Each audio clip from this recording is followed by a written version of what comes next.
성경 말씀 베드로후서 2장 10절 후반부에서 22절까지 말씀 보시겠습니다. 베드로후서 2장 10절 후반부에서 22절까지 말씀 봅니다.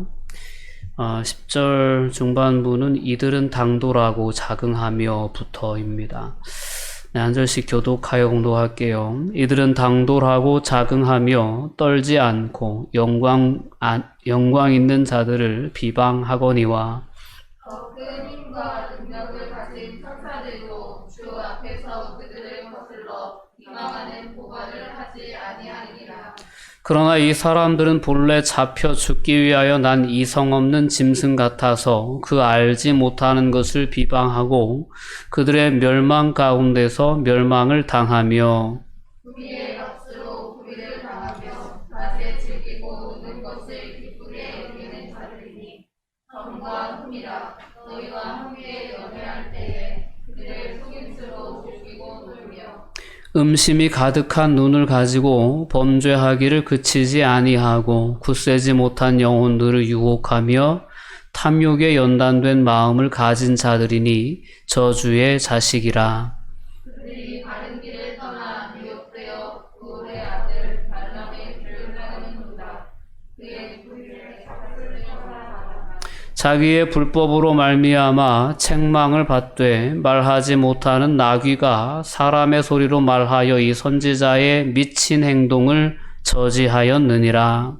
이 사람들은 물 없는 샘이요 강풍에 밀려가는 안개니 그들을 위하여 캄캄한 어둠이 예비되어 있나니 그들이 허탄한 자랑의 말을 토하며 그릇되게 행하는 사람들에게서 겨우 피한 자들을 음란으로서 육체의 정욕 중에서 유혹하는도다. 그들의 자유를 준다 하여도 자신들은 멸망의 종들이니 누구든지 진 자는 이긴 자의 종이 됨이라. 만일 그들이 우리 주 되신 구주 예수 그리스도를 알므로 세상의 더러움을 피한 후에 다시 그 중에 얽매이고 치면 그 나중 형편이 처음보다 더 심하리니 이의 덕을 안 후에 받은 거룩한 명령을 저버리는 것보다 알지 못하는 것이 도리어 그들에게 나으리라. 참된 속담에 이르기를 개가 그 토하였던 것에 돌아가고 돼지가 씻었다가 더러운 구덩이에 도로 누웠다 하는 말이 그들에게 응하였도다. 아멘. 교만과 탐욕을 따르는 자들의 최후에 대해서 오늘 이제 지난주의 말씀에 이어서 오늘 본문도 계속해서 경고의 말씀과 함께 그렇기 때문에 그런 거짓 교사들의 가르침에 미혹되지 말아야 된다라는 경계의 말씀으로 오늘 본문의 말씀을 우리에게 허락해 주시고 있습니다. 자, 오늘 말씀을 통해 다시 한번 우리의 삶이 그러한 거짓된 가르침에 유혹되지 않도록, 미혹되지 않도록 우리가 깨어있는 그런 신앙의 삶을 결단할 수 있는 은혜가 있기를 바랍니다. 오늘 이제 지난주에는 이제 세 가지 예를 들어서 이런 거짓 교사들의 하나님의 심판이 예비되어져 있다라는 그런 메시지를 함께 나누는데요. 오늘 본문부터는 구체적으로 그 거짓 교사들의 행함이 어떠한지에 대해서 설명해 주고 있습니다. 오늘 10절 후반부에 보면 그들은 당돌하고 자긍하며 떨지 않고 영광 있는 자들을 비방하거니와 그랬습니다.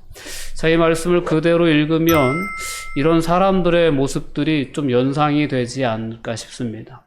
떨지 않는 사람들이 있습니다. 부끄러움을 모르는 사람들이 있어요. 죄를 지으면서도 당당한 사람들이 있습니다.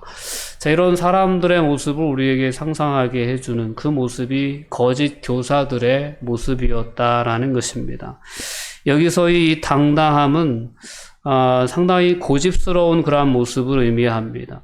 육체적인 쾌락을 추구하는 데 있어서 상당히 뻔뻔한 그러한 모습이죠. 그리고 자긍하며 라는 건 스스로 상당히 자기를 높게 여기는 그러한 교만한 자세를 의미합니다. 때로는 하나님의 뜻보다 자신의 뜻을 내세우며 그저 자기 자신을 즐겁게 하기 위해서라면 어떤 일이든 자기는 부끄럽지 않아 하는 그러한 뻔뻔함이 이 거짓 교사들의 어떤 그러한 행동의 모습이었다라는 것입니다. 자, 그들은 거기에서 그치지 않고 영광 있는 자들을 비방했다라는 겁니다. 이 영광 있는 자들에 대한 표현은 여러 가지로 이렇게 해석될 수 있는데요. 하나님의 사명을 맡은 그 당시에 교회의 지도자들을 가르칠 수도 있고요. 하나님의 사자로서 이제 하나님의 백성들을 상대했던 하나님의 천사들을 의미할 수도 있고, 더 나아가서는 궁극적으로 영광의 본체이신 하나님을 향한 비방을 하는 것으로도 이해할 수 있는 그러한 표현들입니다. 인간의 교만이라고 하는 것은 그 끝이 하나님을 향하고 있습니다. 때로는 내 눈앞에 있는 형제를 원망하고 형제의 삶의 행동을 비난하고 정죄하는 것으로 시작되지만 이것은 넓은 의미에서 보면 심판의 권한이 주께 있음을 우리가 생각해 볼 때 하나님께까지 도전하는 그러한 모습으로 얼마든지 해석될 수 있다는 거죠. 인간의 교만은 이렇게 스스로의 죄를 합리화시키고 스스로가 뻔뻔한 삶을 살아가는 것에서 그치지 않고 영광 있는 자들을 비방하는 그러한 수준으로까지 넘어가더라는 것입니다. 우리가 늘 경계해야 되는 삶은 이러한 삶입니다. 죄를 지으면 죄에 대한 가책도 느낄 줄 알아야 되고, 내가 무언가 잘못을 했다면 그 잘못한 일에 대한 부끄러움도 느낄 줄 아는 그러한 선한 양심을 가진 그런 사람으로 우리가 이 땅 가운데 서야 될 줄 믿습니다. 종종 이제 신앙인들 가운데에도 정말 얼굴에 철판이 깔린 것과 같이 그렇게 악한 일에, 때로는 거짓에 담대한 그러한 사람들을 우리가 종종 보곤 합니다. 우리가 하나님 앞이나 사람 앞이나 부끄러워해야 할 일 앞에 부끄러워할 줄 아는 그러한 양심을 지닌 그리스도인이 되어야 될 줄 믿습니다. 여러분들이 그런 선한 양심을 가지고 하나님 앞과 사람 앞에 설 수 있었으면 좋겠습니다. 세상엔 참 악한 사람들이 많습니다. 악한 사람들은 너무나도 뻔뻔하고 당돌할 때가 참 많죠. 그러한 모습들이 다름 아닌 이 당시에 이 시대의 초대교회 교인들, 성도들을 미혹했던 거짓 교사들의 그러한 삶의 모습들이었다라는 것입니다. 누가 뭐라고 해도 부끄러워하지 않고 너무나도 자연스럽게, 너무나도 아무 꺼리낌 없이 악한 삶을 살아갔던 그들의 삶에 대해서 오늘 바울 사도는 상당히 단호하게 그리고 강하게 경계의 말씀을 하고 있다는 사실을 우리가 분명히 느낄 수 있어야 합니다. 오늘 베드로 사도는 그러한 어떤 악인들의, 그러한 거짓 교사들의 삶의 모습을 10절에서 설명해 준 후에 11절로 넘어가 보면 더 큰 힘과 능력을 가진 천사들도 주 앞에서 그들을 거슬러 비방하는 고발을 하지 아니한다라는 표현을 통해서 그 거짓 교사들의 그러한 교만함이 얼마나 우스운, 얼마나 어리석은 교만함인가를 우리에게 생각하게 해줍니다. 천사들, 더 큰 힘과 어떻게 보면 능력을 가진 천사들도 판단하고 비방하지 않는다라는 겁니다. 근데 교만한 인간들은 판단하고 정죄하고 그렇게 비방하는 삶을 살기를 부끄러워하지 않는다라는 거죠. 저와 여러분들이 신앙인으로서 이 땅에서 이 주어진 삶을 살아감에 있어서 여러분들이 어떤 상황 속에서든 비난하고 정죄하고 비방하는 자리에 서지 않을 수 있기를 바랍니다. 그러한 일들은 악한 자들, 그리고 이런 거짓된 그러한 자들이 하는 행태들이라는 것을 우리가 분명히 말씀을 통해서 깨달을 수 있어야 합니다. 자, 이런 자들에게 베드로 사도가 상당히 단호하고 강하게 이야기합니다. 12절 말씀을 통해서 보면 이 사람들은 본래 잡혀 죽기 위해서 난 이성 없는 짐승 같은 사람들이다 라고. 그러니까 사람이라고 하면 본디 그렇습니다. 하나님의 형상을 닮은 사람의 인격은, 사람의 모습은 죄를 지으면 죄책감을 느끼게 돼 있고, 뭔가 옳지 않은 행동을 하면 부끄러움을 느끼는 게 당연한 겁니다. 근데 그런 것을 전혀 알지 못한 채 자기 힘만 과시하는 그런 인생들에 대해서 베드로는 죽기 위해 태어난 그러한 이성 없는 짐승 같은 사람들이다 라고 이렇게 표현을 합니다. 곧 도살당할 짐승이 자신의 처지를 전혀 알지 못하는 그런 어리석음으로 그 거짓 교사들의 그러한 행동 양식을 베드로 사도는 비난하고 있는 거죠. 그 짐승 같은 그러한 사람, 아무 이성 없는 짐승, 본능에 의해서만 살아가는 동물 같은 인생들이다라고 이렇게 아주 강하게 단호하게 그들을 비난하고 있는 것입니다. 자, 오늘 이 12절 후반부에 보면 그들은 알지 못하는 것을 비방하고 그들의 멸망 가운데에서 멸망을 당한다라는 겁니다. 그들은 반드시 하나님의 심판 가운데, 하나님의 역사 주권 가운데 멸망당하는 그러한 결과를 초래할 것이다 라고 분명하게 이야기합니다. 자, 우리 그리스도인들은 세상을 살아가면서 어떠한 삶을 살아야 될까라는 그런 질문 앞에 오늘 이제 이 거짓 교사들에 대한 베드로 사도의 이런 강한 질책을 우리가 기억해 볼 수 있었으면 좋겠습니다. 이성 없는 짐승같이 그저 본능에 이끌려 살아갈 것이 아니라 우리는 하나님이 우리에게 주시는 하나님의 성령의 감동에 이끌려 우리의 삶을 살아가도록 부름받은 그리스도인들이라는 사실을 분명히 기억하고 우리가 본능에 의해 정욕에 의해 이끌리는 삶이 아니라 성령의 감동에 의해 이끌리는 그러한 삶을 살아야겠다라는 그런 거룩한 다짐이 우리의 삶에 늘 있기를 바랍니다. 그들은 불의의 값으로 불의를 당하며 라고 표현합니다. 13절에 보면 불의의 값으로 불의를 당한다. 다른 사람들에게 행하는 불의가 자기에게 그대로 돌아올 것을 전혀 알지 못하고 마음껏 불의를 행하는 삶을 살지만 결국에는 그 모든 불의가 자기에게 그대로 불의로 돌아오는 그러한 삶을 살아갈 수밖에 없다라는 것입니다. 그들의 삶에 대해서 지속적으로 이야기하면 낮에 즐기고 노는 것을 기쁘게 여긴다. 낮에 즐긴다라는 이 표현은 술 취함의 의미가 담겨져 있습니다.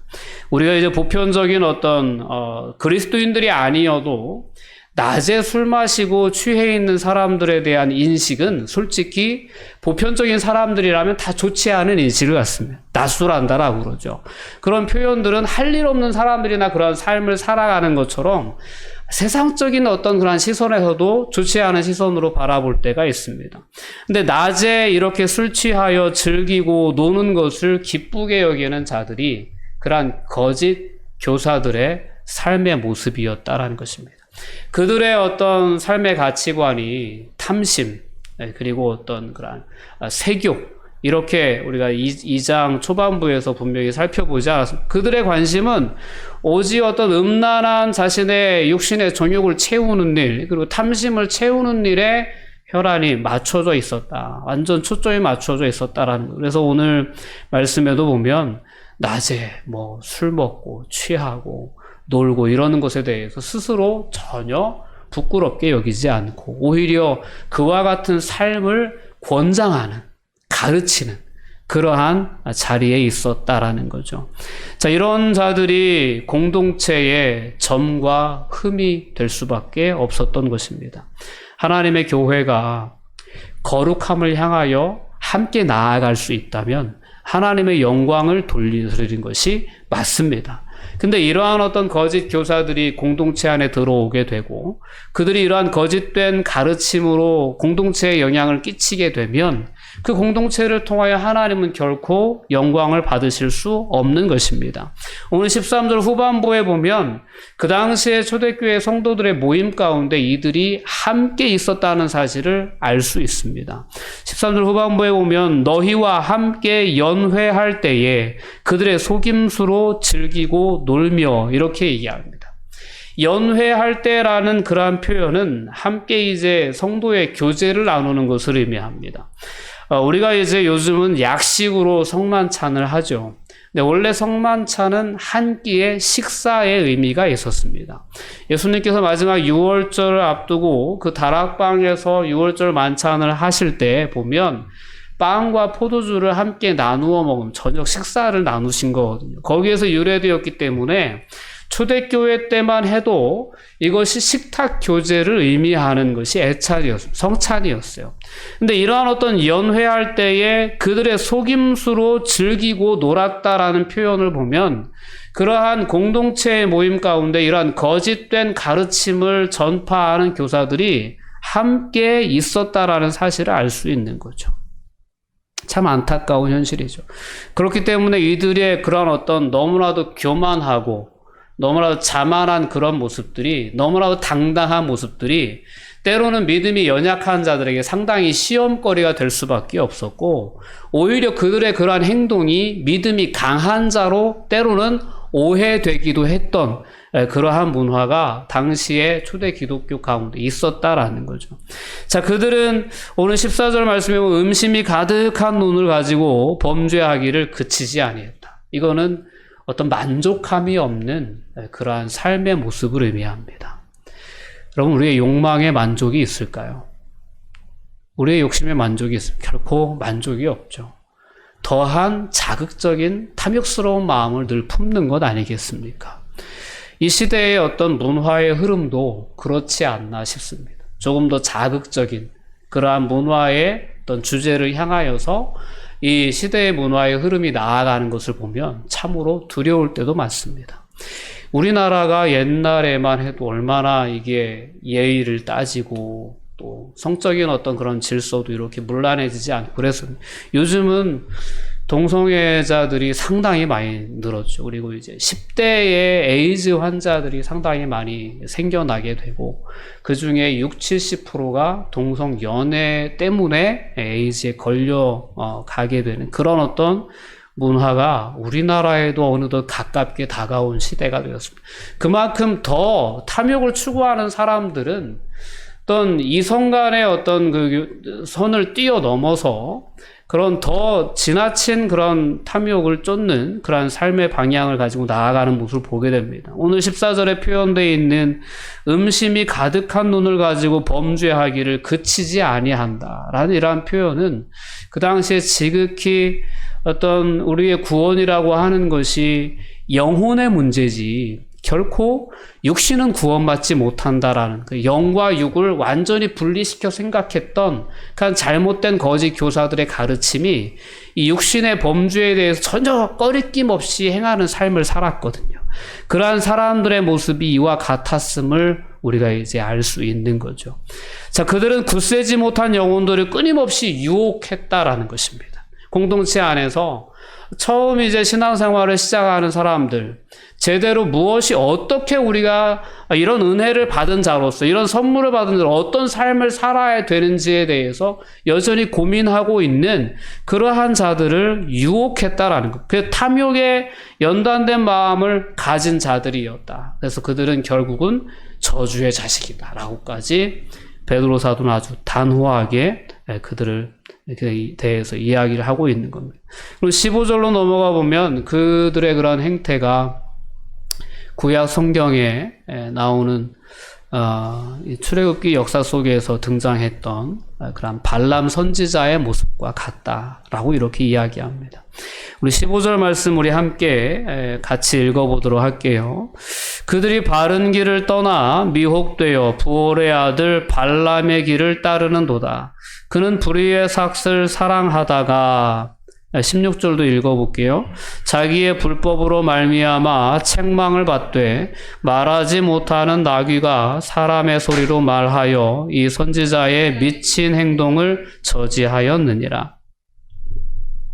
베드로 사도는 그 초대교회에 등장한 거짓 교사들의 그러한 모습이 마치 민수기서에서 이스라엘 백성들을 어렵게 했던 그런 발람 선지자의 거짓된 행위와 같다라고 이야기합니다. 그리고 그런 행동에 대해서 16절 후반부에 보면 미친 행동이다 라고까지 베드로는 단호하게 표현을 하고 있죠. 발람 선지자는 하나님의 뜻이 무엇인지를 분명히 알았음에도 불구하고 모압 왕이었던 발락이 어마무시한 그러한 어떤 재물적인 측면을 가지고 발람의 마음을 유혹했을 때 하나님의 뜻이 가지 말아야 되는 것을 알면서도 하나님께 가도 되는지를 묻게 되고, 거기에서 이제 하나님께서 가도록 허용을 하셨지만 이 발람 선지자는 오직 탐욕에 이끌려서 그 길을 가고, 만약에 중간에 하나님께서 하나님의 사자를 통해서 그의 길을 세우시고 그에게 경고를 해주시지 않았다면 그는 결코 하나님의 뜻 안에서 이스라엘 백성들을 축복한 것이 아니라 오히려 모압 왕이 원하는 저주를 퍼붓고도 남았을 그런 어떤 욕심에 이끌리는 사람이었다라는 거죠.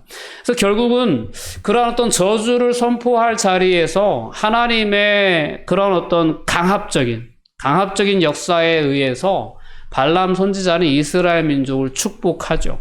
그러나 그 역사가 흐른 후에 이제 우리가 민수기 35장의 사건을 생각해 보면, 그때 이제 모압 왕이 이번에는 저주하는 것으로 안 되니까 모압의 여인들을 통해서 이스라엘 백성들을 미혹시켰고, 그래서 바알을 섬기는 제의에 이스라엘 남자들이 모압의 여인들을 따라서 참여하게 되는 그러한 범죄로까지 이어지게 됩니다. 근데 이런 범죄에 대한 그러한 영향을 누가 미쳤느냐? 발람 선지자의 꾀에서부터 비롯되었다라는 겁니다.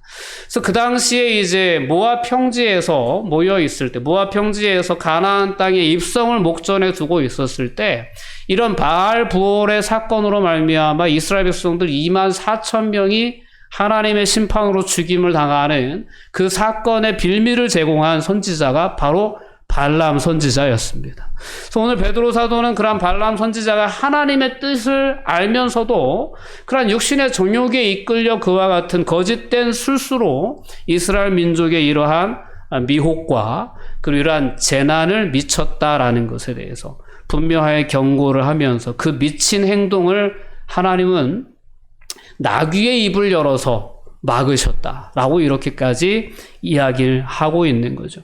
자, 오늘 계속된 이 거짓 교사들에 대한 베드로 사도의 이와 같은 분명한 경계의 말씀은 그 당시에 얼마나 이 거짓 교사들이 교회 공동체 안에 많은 영향력을 행사하고 있었는지, 그리고 그들에게 미혹받는 사람들이 많이 있었는지, 그래서 그러한 과정을 끊어내기 위해서 단호하게 거짓 교사들의 그런 실체와 그들의 삶의 모습과 그들의 어떤 거짓됨이 얼마나 미친 행동인지, 그리고 얼마나 이성 없는 짐승 같은 행동인지를 아주 단호하게 이렇게 구분지어 주려고 했던 거죠. 그러면서 이제 그들에게서부터, 그들의 영향력으로부터 벗어나기를 권면하니라는 서신을 쓰게 된 거죠. 자, 17절을 보면 그들이 어떤 약속들을 했는지를 우리가 또한 분명히 알 수 있는 부분들이 있습니다. 17절 말씀을 보면 이 사람들은 물 없는 샘이요 광풍에 밀려가는 안개와 같은 자들이었다라고 얘기합니다. 여러분, 물 없는 샘을 만나는 거 얼마나 허탈한 일이겠습니까? 뭔가 새로운 가르침인 줄 알고, 뭔가 더 좋은 가르침이란 줄 알고 그들의 가르침에 귀를 기울여 봤지만 아무 내용이 없는 거예요. 아무 진리가 없는 거죠. 그래서 물 없는 샘에 불과하고 광풍에 밀려가는 안개라고 하는 표현도 그렇습니다. 안개는 잠깐 있다 사라지는 것들에 해당하죠. 그리고 안개는 또 하나의 어떤 안개의 특징이 있다면 앞을 잘 보지 못하게 가로막는 그러한 효과가 있습니다.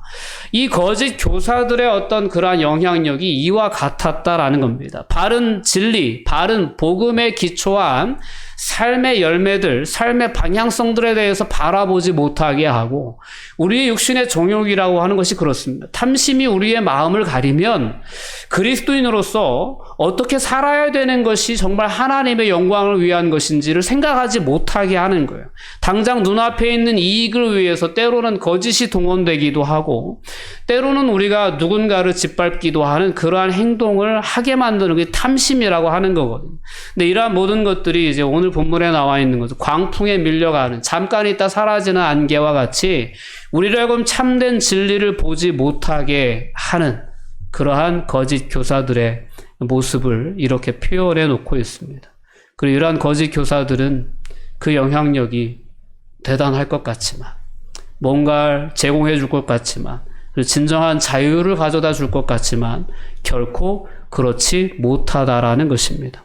오늘 19절 말씀을 보면 그들에게 자유를 준다 하여도 자신들은 멸망의 종들일 뿐이다 라는 것입니다.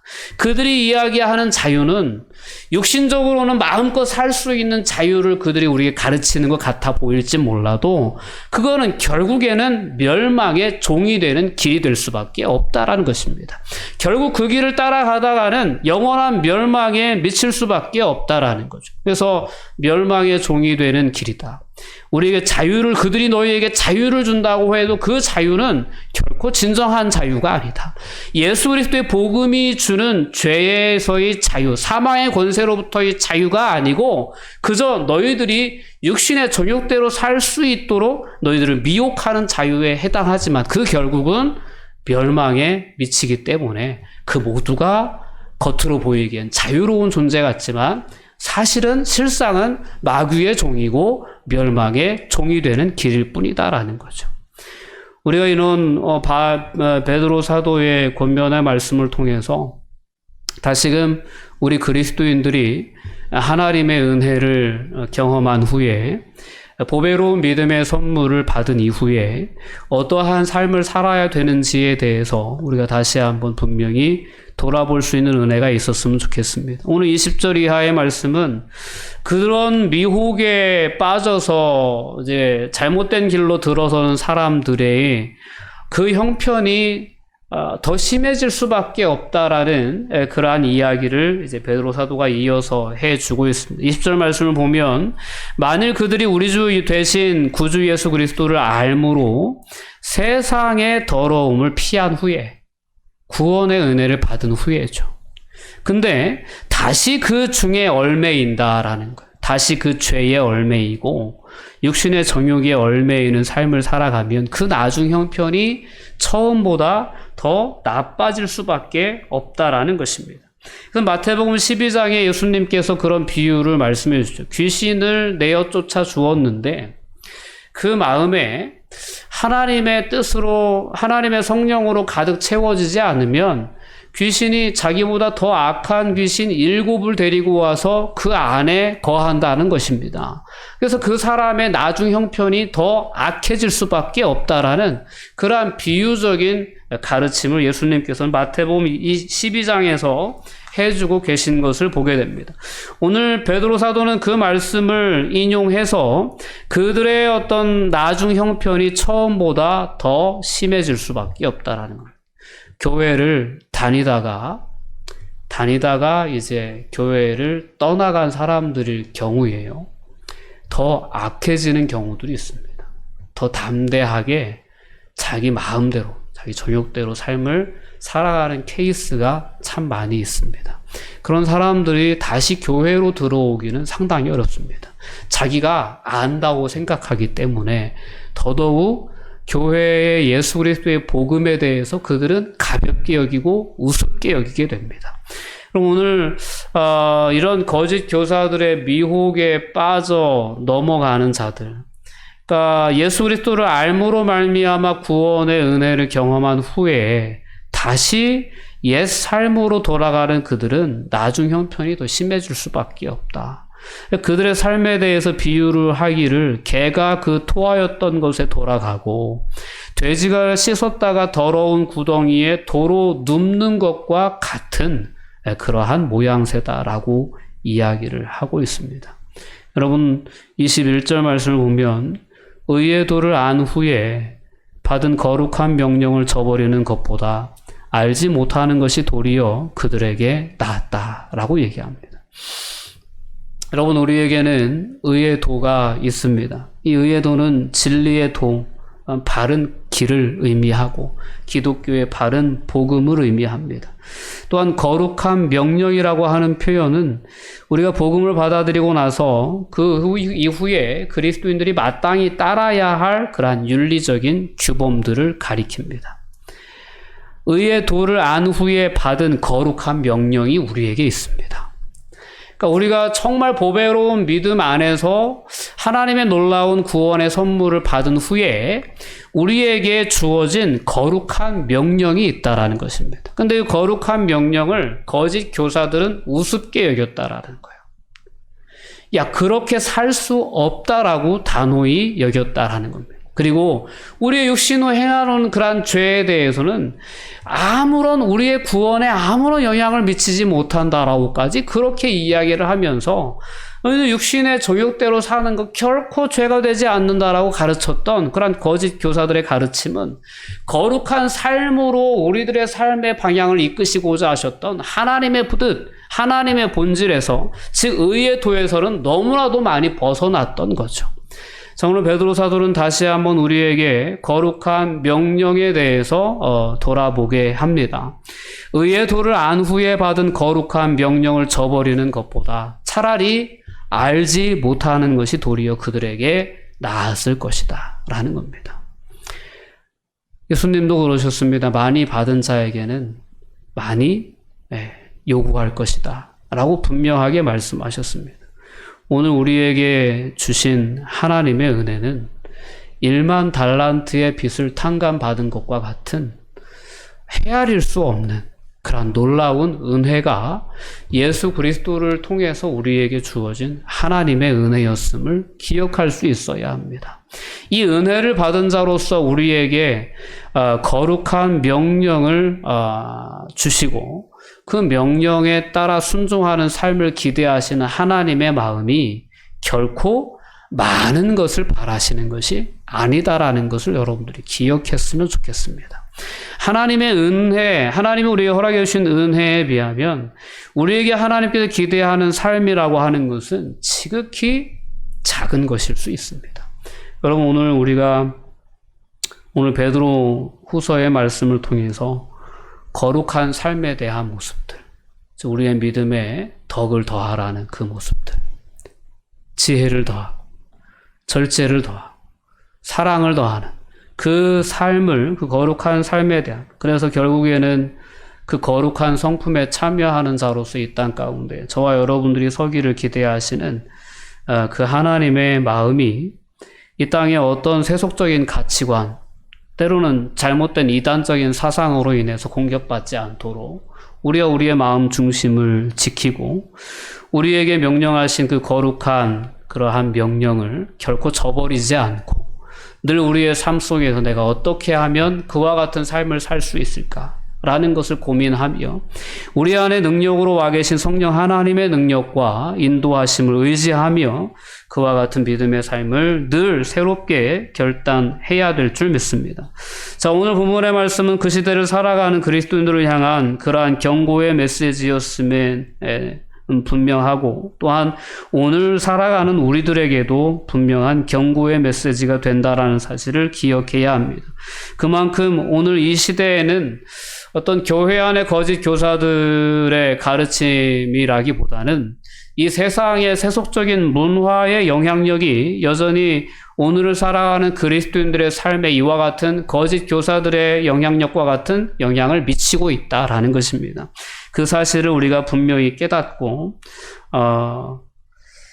그러한 세상적인 가치관과 그런 거짓된 가르침들이 우리의 거룩한 신앙생활에 결코 영향을 미치지 못하도록 끊임없이 경계하고 그런 말씀으로 무장하고 성령의 감동에 끊임없이 집중하고 그러한 삶을 우리가 결단하면서 우리의 믿음의 삶을 살아가야 될 줄 믿습니다.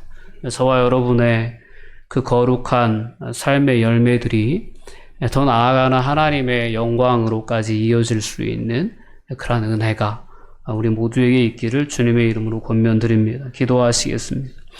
사랑과 은혜가 충만하신 아버지 하나님, 감사와 영광을 돌려드립니다. 오늘 본문의 말씀을 통하여 다시 한번 우리가 하나님 앞에 어떤 삶의 모습으로 서야 되는지를 돌아보게 해 주시니 감사합니다. 우리에게 의의 도를 깨닫게 하시고 우리에게 거룩한 명령을 허락해 주신 아버지 하나님, 그 하나님의 구원의 방향을 저희들 분명히 보게 해 주시고 오늘도 우리 안에 그 역사를 이루시기 위해 오신 성령 하나님의 감동하심과 인도하심에 온전히 순종하여 마침내 이와 같은 하나님의 뜻이 우리의 삶을 통하여 이루어지는 역사가 일어날 수 있도록 하나님 인도하여 주시고 그 모든 과정을 통하여 하나님 영광 받아 주시기를 간절히 소망합니다. 감사드리며 예수님의 이름으로 기도하옵나이다. 아멘.